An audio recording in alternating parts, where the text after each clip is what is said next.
ஓம் கஜத்வஜாய வித்மகே சுகஸ்தாக தீமகி தன்னோ புத பிரச்சோதயாத். ஸோ சிவஸ்ரீ ஜோதிடம் வியூவர்ஸ் எல்லாருக்கும் வணக்கம். ஸோ நம்ம தொடர்ந்து பார்த்தீங்கன்னா மாத பலன்கள், குரு பயிற்சி, சனி பயிற்சி, ராகு கேது பயிற்சி, இது மாதிரி ஸ்பெஷல் வீடியோ போட்டுட்ருக்கோம். நடுவில் அவேர்னஸ் வீடியோ போட்டுட்ருக்கோம். இது இல்லாமல் வீக்லி ஒரு 3 to 4 days பார்த்தீங்கன்னா நம்ம லைவ் செஷன் கண்டக்ட் பண்ணுறோம். அதாவது லைவ் எப்படின்னா வீக்லி வந்து 3 to 4 days லைவ் போடுவோம். 1 hour லைவ். அந்த லைவில் வந்து உங்களுக்கு தேவையான ஜோதிடம் சம்மந்தப்பட்ட சந்தேகங்களை கேட்கலாம். இல்லை உங்கள் ஜாதகத்தில் சொல்லி உங்கள் ஜாதகத்தை சம்மந்தப்பட்ட சந்தேகங்கள் கேட்கலாம். நம்ம பதில் சொல்லிட்டு இருப்போம். சரி, இப்போ இந்த மாதம் என்ன பார்க்க போகிறோம் அப்படின்னா, எப்பயும் போல தான் இந்த மாதம் வந்து பார்த்தீங்கன்னா ஆகஸ்ட் மாத பலன்கள். ஆகஸ்ட் மாதம் 12 ராசிக்கும் எந்த மாதிரியான பலன்களை கொடுக்கும் அப்படிங்கிறத பார்ப்போம். அது முன்னாடி முதல்ல கிரக நிலைகளை பார்த்துப்போம். இங்கே வந்து பார்த்தீங்கன்னா இந்த மாதம் வந்து சுக்கிர பகவான் அவர் வீட்டிலேயே ஆட்சியாக தான் இருக்கிறார். ரிஷபத்திலேயே ஆட்சியாக இருக்கிறாரு. குரு வந்து மே மாதத்துலேருந்து மிதுன வீட்டில் இருக்கிறாரு. புதன் வந்து கடக வீட்டில் பயணம் பண்ணிட்டு இருக்காரு. இவர் நடுவில் வக்ரம் ஆவார். ஸோ நான் போட்டு கன்ஃபியூஸ் பண்ணிக்கல, சரிங்களா? அதே மாதிரி 16ஆம் தேதி, ஆகஸ்ட் மாதம் 16ஆம் தேதி வரையும் சூரியன் இங்கே இருப்பார். அதுக்கப்புறம் 17ஆம் தேதிக்கு பிறகு ஆவணி மாதம் சொல்லக்கூடிய ஆவணி மாதம் சூரியன் வந்து சிம்ம வீட்டுக்கு அவரோட ஆட்சி வீட்டுக்கு போயிடுவார். ஆல்ரெடி செவ்வாய் கேது சிம்ம வீட்டில் தான் இருக்கிறாங்க. சரி, அதேமாதிரி ராகு கும்ப வீட்டில் பயணம் பண்ணிட்டு இருக்காரு. சனி மீன வீட்டில் பயணம் பண்ணிட்டு இருக்கிறாரு. பெரிய மாற்றங்கள் இல்லை போன மாதத்துக்கும் இந்த மாதத்துக்கும். சும்மா அந்த சூரியன் மாறுவார், அவ்வளோ மட்டும்தான், சரிங்களா? சரி, இந்த மாதத்துக்கான பலன் நம்ம தொடர்ந்து பார்ப்போம். அதுக்கு முன்னாடி இந்த மாதம் என்ன விசேஷம் அப்படின்னா, 3ஆம் தேதி, ஆகஸ்ட் 3ஆம் தேதி ஆடிப்பெருக்கு எல்லாருக்கும் தெரியும் விசேஷம். ஆடிப்பெருக்குன்னா ஆடி பெருகும்னு அர்த்தம். அப்போ ஆடி மாதம் வந்து நிறைய பேர் வந்து பெண்கள் வந்து மாங்கல்யம் மாற்றுவாங்க, கயிறு மாற்றுவாங்க. அதே மாதிரி நிறைய விஷயங்கள் சுபகாரியங்களை வந்து நிறைய பேர், அதாவது கல்யாணம் பண்ண மாட்டாங்க, அதை தவிர மற்ற சுபகாரியங்கள் ஆடி பெருக்கு அன்னைக்கு செஞ்சால் பெருகும் அப்படிங்கும்போது மற்ற விஷயம் சுபகாரியங்கள் செய்யலாம்.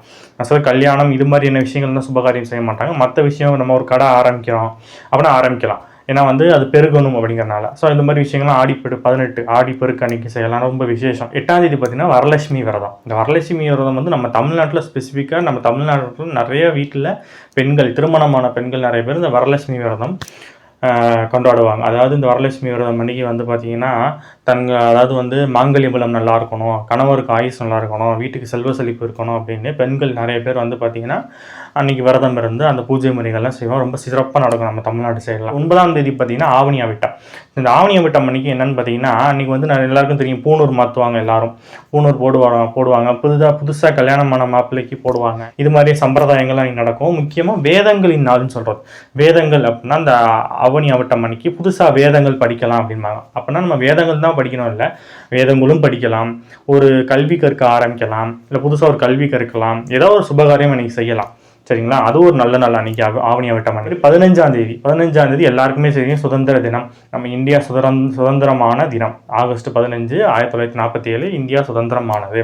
ஸோ அந்த நாள் வருது. ஸோ உலகெங்கும் உள்ள நம்ம இந்தியர்கள் அனைவருக்கும் சுதந்திர தின நல்வாழ்த்துக்கள். அது 16ஆம் தேதி கோகுலாஷ்டமி எல்லாருக்குமே தெரியும். மாதம் அஷ்டமி வரும்.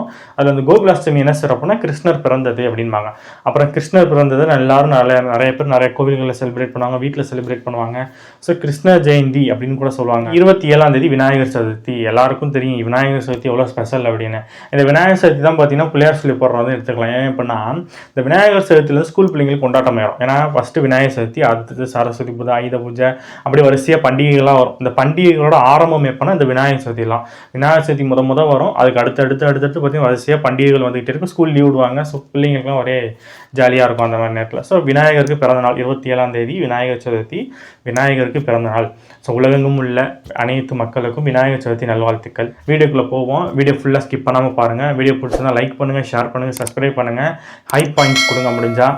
ஏன்னா வீடியோ பிடிச்சிருந்துச்சு அப்படின்னு நீங்கள் லைக் பண்ணணும். கீழே ஹைப்புன்னு வரும், அந்த ஹைப்பில் பாயிண்ட்ஸ் இருக்கும், அந்த ஹை பாயிண்ட்ஸ் கொடுங்க. சரி, வாங்க வீடியோக்குள்ளே போவோம்.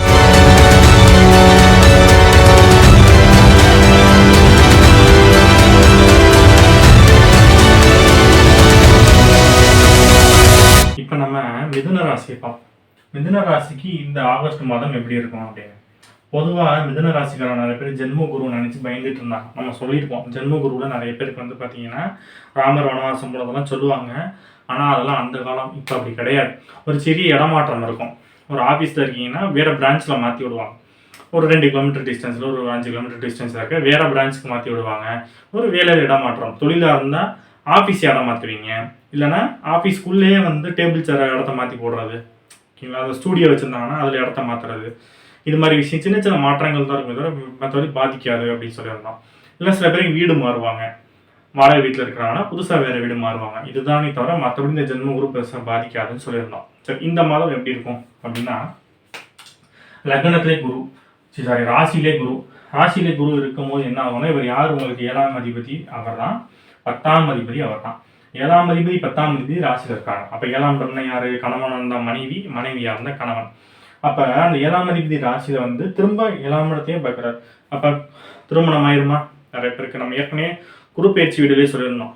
இந்த வருடம் அதிகமான திருமணம் யாருக்கு நடக்க போகுதுன்னா மிதுன ராசிக்காரங்க தான். அதில் 170 பேர் வந்து பார்த்தீங்கன்னா லவ் மேரேஜ் பண்ணுவாங்கன்னு சொல்லியிருந்தோம். அதிகபட்ச லவ் மேரேஜ் நடக்கிறதும் மிதுன ராசி தான். அதிகபட்ச அரேஞ்ச் மேரேஜ் நடக்கிறதும் மிதுன ராசி தான். இப்போ ஒரு எக்ஸாம்பிளுக்கு எடுத்துக்கிறோம், ஒரு 100 கல்யாணம் நடக்குது அப்படின்னா அதில் 70 பேர் பார்த்தீங்கன்னா மிதுன ராசிக்காரங்களாக இருப்பாங்க சொல்லியிருந்தோம். இது அப்போ இது ஒரு மிகப்பெரிய பாசிட்டிவ். அதுவும் இல்லாமல் மனைவியோட டாமினேஷன் அதிகமாக இருக்கும் பிஸ்னஸில். ஏன் அப்படின்னா 10ஆம் இடம் பிஸ்னஸ், 7ஆம் இடம் மனைவி. அப்போ இது வந்து ராசியில் உட்காந்துருக்கும் போது உங்கள் பிஸ்னஸில் மனைவி இன்டர்ஃபியர் ஆவாங்க, உங்கள் பிஸ்னஸில் மனைவி டாமினேட் பண்ணுவாங்க, உங்கள் பிஸ்னஸில் மனைவி மூலியமாக உங்களுக்கு நல்லது நடக்க போகுது. சில பேர் இந்த குரு பேச்சு ஆரம்பிச்சோன்னு நான் பரிகாரம் சொல்லியிருப்பேன். சார் இந்த ஜென்மகுருக்கு என்ன பரிகாரம்? தொழில் பண்ணிட்டு இருந்தீங்கன்னா உங்கள் மனைவி பேரில் மாற்றிடுங்க, தொழில் பண்ணிட்டு இருந்தீங்கன்னா கல்லாப்பட்டியில் போய் உங்கள் மனைவி உட்கார வச்சுருங்க அப்படின்னு சொல்லியிருப்போம். ஏன் அப்படின்னா அப்படிப்பட்ட டைம் நடக்குது. இதை நம்ம விதிப்படி நடந்துட்டோம் அப்படின்னா நம்ம லைஃப் இந்த ஜென்மகுரு யோகமாக மாறிடும். எல்லாம் ஜென்மகுருன்னு பயந்துட்டு இருந்தோம். இப்போ உங்கள் தொழிலில் உங்கள் மனைவியை வந்து நீங்கள் பார்ட்னராக சேர்த்துக்கிட்டீங்க, உங்கள் தொழிலில் மனைவி மூலயமா வரவு செலவு வச்சுக்கிட்டீங்க அப்படின்னா இந்த ஜென்மகுரு வந்து உங்களுக்கு யோகமாக மாறும். இதுதான் பரிகாரம் அப்படின்னு சொல்லியிருந்தோம். நிறைய பேர் மாற்றி சொன்னாங்க, நமக்கு சொன்னபடி செஞ்சு நீங்கள் சொன்ன மாதிரி நம்ம பண்ணிட்டு முன்னாடி விட இப்போ லாபம் நிறைய வருது அப்படிங்கிறாங்க. அது ஒரு ராசி சார் உங்களுக்கு. இதுக்கு இன்னொரு காரணம் இருக்குது, ஏன் மனைவி பேரில் பண்ணுங்கன்னு சொல்கிறாங்க. இது நம்ம தனியாகவே ஒரு வீடியோ போடுவோம் சரிங்களா. ஏன்னா அந்த 12ஆம் இடத்துல சுக்கிரன் உற்சவமாவார், குரு வந்து ஆட்சி பெறுவார். குரு சனி, குருவும் சுக்கிரனும் 12ஆம் இடத்துல போவார். 12ஆம் இடம்ன்றது பாதம். அப்போ பாதம் வந்து அது சுக்கிரன்னா பெண்கள். அப்போ மனைவியோட பாதம் படணும் பிஸ்னஸ் சம்மந்தப்பட்ட இடங்கள். சரி, நம்ம டீட்டெயிலாக இன்னொரு வீடியோவில் பார்ப்போம் நம்ம. சரி, அடுத்து உங்களுக்கு 2ஆம் இடத்துல யாருக்கா? ராசிநாதன். ராசிநாதன் புதன் 2ஆம் இடத்துல 16ஆம் தேதி வரைக்கும் சூரியனும் முயற்சி ஸ்தானாதிபதி சூரியனும் 2ஆம் இடத்துல இருப்பாங்க. இப்போ இந்த புதன் உங்களுக்கு ராசிநாதன் 2ஆம் இடத்துல இருக்கும்போது மைண்ட் எப்பவுமே பார்த்தீங்கன்னா பணம் சம்பாதிக்கிறதுலேயும் நோக்கமாக இருக்கும். கான்சென்ட்ரேஷன் ஃபுல்லாக எதுலடா நம்ம ஒரு 1000 ரூபாய் சம்பாதிப்போம், 2000 ரூபாய் சம்பாதிப்போம் அப்படின்னு கான்சென்ட்ரேஷன் ஃபுல்லாக பணத்திலேயே இருக்கும். எப்படா பணம் சம்பாதிக்கலாம், எதில் நம்ம பணம் சம்பாதிக்கலான்னு கான்சென்ட்ரேஷன் ஃபுல்லாக பணம் சம்மந்தப்பட்டதுலேயே இருக்கும். குடும்பம் சம்மந்தப்பட்டதுலேயே இருக்கும். குடும்பத்தில் ஏதாவது பிரச்சனை இருக்குன்னா அந்த பிரச்சனையை எப்படியாவது சால்வ் பண்ணணும், இந்த குடும்பத்தில் வந்து நல்ல நிலைமை கொண்டு வரணும், இப்படிப்பட்ட தாட்ஸ் தான் ஃபுல்லாக இருக்கும் மிதுன ராசிக்காரங்களுக்கு. ஸோ இது ஒரு மிகப்பெரிய ப்ளஸ் பாயிண்ட்டு. இது இல்லாமல் நகைச்சுவை நடிகர்கள், மேடை பேச்சாளர்கள், சொற்பொழிவாளர்கள் இவங்களுக்கெல்லாம் சூப்பராக இருக்கும் போது பேசி தொழில் பண்ணுறவங்க எல்லாருக்குமே, டீச்சர்ஸ், ஜோசியர், புரோக்கர், வக்கீல் இவங்க எல்லாருக்குமே இந்த மாதம் மிகப்பெரிய யோகம். ஏன்னா வாக்குஸ்தானத்தில் புதன் தான் சமரச கிரகம். அப்போ பேசியே மயக்கிடுவீங்க, பேசியே அட்ராக்ட் பண்ணிடுவீங்க, பேசியே எல்லாரையும் வந்து பார்த்தீங்கன்னா உங்கள் வழி கொண்டு வந்துடுவீங்க. இதில் ப்ளஸ் பாயிண்ட் என்னென்னா 16ஆம் தேதி வரைக்கும் சூரியன் இருப்பார். சூரியன்னா பார்த்தீங்கன்னா உங்களுக்கு பஞ்சுவாலிட்டி. அப்போ நீங்கள் பேசுகிறத நம்புவாங்க. பஞ்சுவாலிட்டி நீங்கள் சொன்னால் கரெக்டாக இருக்கும் நம்புவாங்க. உங்கள் பேச்சுக்கு மரியாதை கிடைக்கும். சரி, இது ஒன்று. இப்போ அடுத்து வந்து பார்த்தீங்கன்னா 3ஆம் இடத்துல உங்களுக்கு 17ஆம் தேதி மேலே சூரியன் வந்துடுவார். ஆல்ரெடி இங்கே செவ்வாய் இருக்கிறாரு, கேது இருக்கார். ஏற்கனவே தைரியமாக இருப்பீங்க, நல்லா தைரியமாக எடுத்த ஸ்டெப்பில் வந்து போல்டாக இருப்பீங்கன்னு சொல்லியிருப்போம். செவ்வாய் 3ஆம் இடத்துல, கேது 3ஆம் இடத்துல மிகப்பெரிய யோகம் வந்து உங்களுக்கு. ஏன்னா தைரியம், முயற்சி ஸ்தானம், அதில் வந்து செவ்வாய் கேது. எந்த முயற்சியத்தையும் தைரியமாக எடுப்பீங்க, பார்த்துக்கலாம் அப்படின்னு ரிஸ்க் எடுத்து இறங்குவீங்க அப்படின்னு சொல்லியிருக்கோம். இப்போ கூடுதலாக பலம் சேர்க்கிறவரில் சூரியனே வராரு. சூரியனும் ஒரு ஆளுமை கிரகம், 3ஆம் வீட்டு அதிபதியே அவர் தான். அப்போ 3ஆம் வீட்டு அதிபதியும் இங்கே வராரு, ஆளுமை கிரகம் சூரியன் வருது. யாருடைய ஆளுமை கிரகம் செவ்வாய் கேது அங்கே இருக்கும்போது உங்களை பற்றி சொல்ல வேணும். நல்ல விஷயத்துலையும் சரி கெட்ட விஷயத்துலையும் சரி தைரியமாக எடுத்து அந்த விஷயத்த செய்வீங்க. கெட்ட விஷயமா தான் ரொம்ப கவனமாக இருக்கும். நல்ல விஷயத்தில் மட்டும் தான் நம்ம இன்வால்வ் ஆகிக்கணும் நம்ம விஷயத்த. சுய முயற்சி எல்லாமே நல்லா இருக்கும் போது போராடி ஜெயிக்க போகிறாங்க. இந்த மிதுன ராசிக்காரவங்க ஜென்மகுருனால சில போராட்டங்கள் இருக்கும், ஆனால் அதில் வெற்றி பெறுவது யாருன்னா மிதுன ராசி தான். ஏன்னா 3ஆம் இடம் முயற்சி ஸ்தானம்ல, முயற்சி ஸ்தானத்தில் 3 கிரகம், 3மே சூப்பர். செவ்வாய் சூரியன் கேது 3 பேருமே 3ஆம் இடத்துல இருக்கலாம். So super. அப்போ செவ்வானால மிகப்பெரிய யோகம் கிடைக்க போகுது. அது இல்லாமல் உங்களுக்கு அரசியல் மாற்றம், மிதுன ராசிக்காரங்க நிறைய பேருக்கு அரசியலில் மாற்றம் கிடைக்க போகுது. 3ஆம் இடத்துலேருந்து அவங்க எங்கே பார்க்க போகிறாங்க? 9ஆம் இடத்தை பார்க்க போகிறாங்க. இங்கே அந்த இடத்த ஆல்ரெடி குரு வேற பார்த்துட்டு இருக்காரு, பாக்கியஸ்தானம்.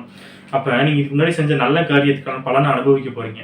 இதுக்கு முன்னாடி ஒரு அரசியல்வாதியாக இருக்கீங்க, உங்களுக்கு பதவி கிடைக்கல, நீங்கள் இதுக்கு முன்னாடி செஞ்ச ஒரு நல்ல விஷயத்தினால இந்த பதவியை உங்களுக்கு கொடுக்க போகிறாங்க. அப்போ அரசியல்வாதிக்கு நல்லா இருக்க போகுது. அரசாங்கத்தில் பதவி உயர் கிடைக்கிறது.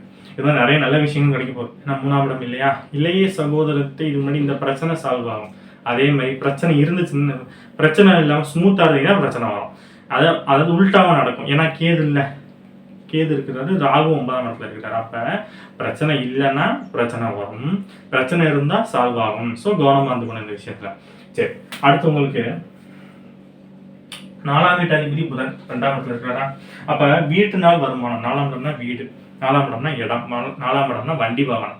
அப்போ இது மூலியமா ஏதோ ஒரு வகையில் உங்களுக்கு இன்கம் வரப்போகுது. ரொம்ப நாள் ஒரு வண்டி இருக்குது சார், விற்க முடியாமல் இருக்குது, வண்டியை விற்றுருவீங்க, அதனால வருமானம் வரும். ரொம்ப நாள் ஒரு வீடு இடம் விற்க முடியாமல் இருக்குது, இப்போ விற்றுருவீங்க, அதனால வருமானம் வரும். நிறைய பேருக்கு வாடகைக்கு வீட்டுக்கு ஆள் வராமல் இருந்திருப்பாங்க, வாடகை வருமானம் 6ஆம் இடத்தை தான் வச்சு தான் வாடகை வருமானம் சொல்லணும். அவரும் நல்லா இருக்கிறார், 3ஆம் இடத்துல முயற்சி ஸ்தானத்தில் இருக்கிறார். உங்களுக்கு 4ஆம் வீட்டு அதிபதி 2ஆம் இடத்துல இருக்கார். அப்போ இந்த மாதம் உங்கள் வீட்டுக்கு வாடகைக்கு ஆள் வந்துடுவாங்க, அப்போ வாடகை வருமானம் வருது. இதெல்லாம் நல்லா இருக்கும் 2ஆம் இடத்துல புதன் இருக்கனால. அடுத்து உங்களுக்கு 5ஆம் வீட்டு அதிபதி சுக்கிரன், அவர் போய் 12ஆம் இடத்துல மறைகிறாருன்னு சொல்லக்கூடாது. இந்த வீட்டு அதிபதி சுக்கிரன் தான். பொதுவாக சுக்கிரனுக்கு 12 மறைவு இல்லை, 3ஆம் இடமும் 8ஆம் இடம் தான் சுக்கிரனுக்கு மறைவு, 6, 12 மறைவு கிடையாது. அப்போ 5ஆம் அதிபதி போய் 12ஆம் இடத்துல இருக்கிறார். அப்போ உங்கள் பிள்ளைங்களை வந்து ஹாஸ்டலில் தங்கி படிக்க வைக்கணும், இல்லை உங்கள் பிள்ளைங்க வெளிநாட்டில் போய் படிக்கணும் அப்படின்னா இப்போ படிக்க வைக்கலாம். ஏன்னா 5ஆம் இடம் தான் குழந்தைங்களை சொல்கிறார், 12ஆம் இடம் விரயஸ்தானம், 12ஆம் இடம் வந்து வெளிநாட்டு பயணம். அப்போ 5ஆம் அதிபதி போய் 12ஆம் இடத்துல இருக்கும்போது பிள்ளைங்களுக்காக சுப விரயம் பண்ணுவீங்க. அதே மாதிரி பிள்ளைங்க வெளியில் போய் படிப்பாங்க, பிள்ளைங்களுக்கு வெளியூர் வெளிநாட்டில் வேலை கிடைக்கும். இவ்வளோ பாசிட்டிவ் இருக்குது 12 சுக்கிரன் இருக்கனால. அதே நேரத்தில் நிறைய லக்ஸரியான ஐட்டங்கள் வாங்குவீங்க. சுக்கிரன்னா ஆடம்பரம். இப்போ வந்து 12ஆம் இடம் விரயஸ்தானத்தில் இருக்கிறாரா, அப்போ ஆடம்பரமான பொருட்கள் வீட்டுக்கு வாங்குவீங்க. அடுத்து உங்களுக்கு 9ஆம் இடத்துல ராகு, 9ஆம் இடத்துல குருவும் பார்க்குறாரு. நம்ம குரு பேச்சிலே ராகு பேச்சிலே நிறைய சொல்லியிருப்போம் இதுக்கு என்ன அப்படின்னு. 9ஆம் இடத்துல ஒரு சின்ன நெகட்டிவ் என்னங்கிறது அப்பாவோட உடல்நிலை மட்டும் கொஞ்சம் கவனமாக பார்த்துக்கணும் தவிர மற்றபடி வேறு எதுவும் கிடையாது. உங்களுக்கு 10ல் சனி இருக்கலாமா, ஒரு பாவ கிரகம் 10ஆம் இடத்துல இருக்கலாம், சரிங்களா. ஆனால் உங்களுக்கு அவர் 9ஆம் இடம் பாக்கியாதிபதியும் அவர் தான், 8 அவர் தான். 8 முறையில் 10ல் இருக்கக்கூடாது, 9 முறையில் 10ல் இருக்கலாம். அப்போ ரெண்டுமே நடக்கும், 8 வேலையும் செய்யும், 9 வேலையும் செய்யும். 8 வேலை போய் 8ஆம் தேதி 10ஆம் இடத்துல இருக்கும்போது தொழில் இடமாற்றம், தொழிலில் வந்து ஒரு நிரந்தரமாக ஒரு இடத்துல உட்கார முடியாதுன்னு சொல்லுவாங்கல்ல, அந்த மாதிரியான நிலைமை இதெல்லாம் வரும். ஆனால் அது சால்வ் ஆகிடும். ஏன் அப்படின்னா பாக்கியாதிபதியில் ஒரு சின்ன தொந்தரவை கொடுத்து திரும்ப அதை சால்வ் பண்ணி விட்டுருவார். இந்த சனி பயிற்சி நல்லா இருக்கும் போது மிதன ராசிக்காரங்களாம். ஸோ இவ்வளோ பாசிட்டிவ்ஸ் இருக்குது மிதன ராசிக்கு இந்த மாதம். நெகட்டிவ் அப்படின்னா என்னன்னா, நான் ஏற்கனவே சொன்ன மாதிரி ராசியில் குரு இருக்கிறது ஜென்ம குரு, மனைவிட்ட முழுக்க சரண்டர் ஆயிடணும். பார்ட்னர்கிட்ட, கணவனாக இருந்தால் மனைவியாக இருந்தால் கணவன்கிட்ட முழுக்க சரண்டர் ஆகிடும். நம்ம அவங்களோட டாமினேஷன் தான் இந்த வருஷம் ஃபுல்லாக இருக்க போகுது. அடுத்த குரு பயிற்சி வரைக்கும் அவங்க தான் டாமினேட் பண்ணுவாங்க. அப்போ நீங்கள் அதுக்கேற்ற மாதிரி இருந்துடணும். அதே மாதிரி 12 சுக்கிரன் ஆடம்பர செலவு பண்ணுவீங்கன்னு சொல்லிட்டு தேவையில்லாமல் ரொம்ப பண்ணிடக்கூடாது. ஒரு 10,000 ஒரு பொருள் வாங்க போகிறோம்னா அது தேவையில்லாம இப்போ 20,000 வாங்கிட்டு வந்துடும். ஸோ அதில் கொஞ்சம் கவனமாக இருக்கணும். அதேமாதிரி 3ஆம் இடம் செவ்வாய் கேது சூரியன் இருக்குது, ஆல்ரெடி சொல்லியிருப்பேன். இளைய சகோதரத்தை கொஞ்சம் கவனமாக இருங்க, தேவையில்லாம மனஸ்தாபம் வரதுக்கு வாய்ப்பு இருக்குது. அதேமாதிரி 3ஆம் இடம் தான் இஎன்டி சம்மந்தப்பட்டது. அப்போ காது மூக்கு தொண்டை இந்த மாதிரி ஷோல்டரு இந்த மாதிரி இடங்கள்ல ஏதாச்சும் சின்ன தொந்தரவு வரதுக்கு வாய்ப்பு இருக்குது, கவனமாக இருக்கணும். மற்றபடி வேறு எந்த பாதிப்பும் இல்லை, நல்லா இருக்க போகுது. மிதுன ராசிக்காரங்க 8ஆம் தேதி 9ஆம் தேதி 10ஆம் தேதி 3 நாள் சந்திராஷ்டமம். இந்த சந்திராஷ்டம நாட்கள் கொஞ்சம் கவனமாக இருக்கணும். சந்திராஷ்டம நாட்கள் நமக்கு பிரெயின் ஒழுங்காக ஒர்க் ஆகாது. ஸோ அந்த மாதிரி நேரத்தில் முக்கியமான டிசிஷன் எடுக்கிறது அவாய்ட் பண்ணிக்கணும். அதே மாதிரி வந்து பார்த்தீங்கன்னா தேவையில்லாமல் ஆர்கியூமெண்ட்டு சண்டை வச்சுக்கக்கூடாது.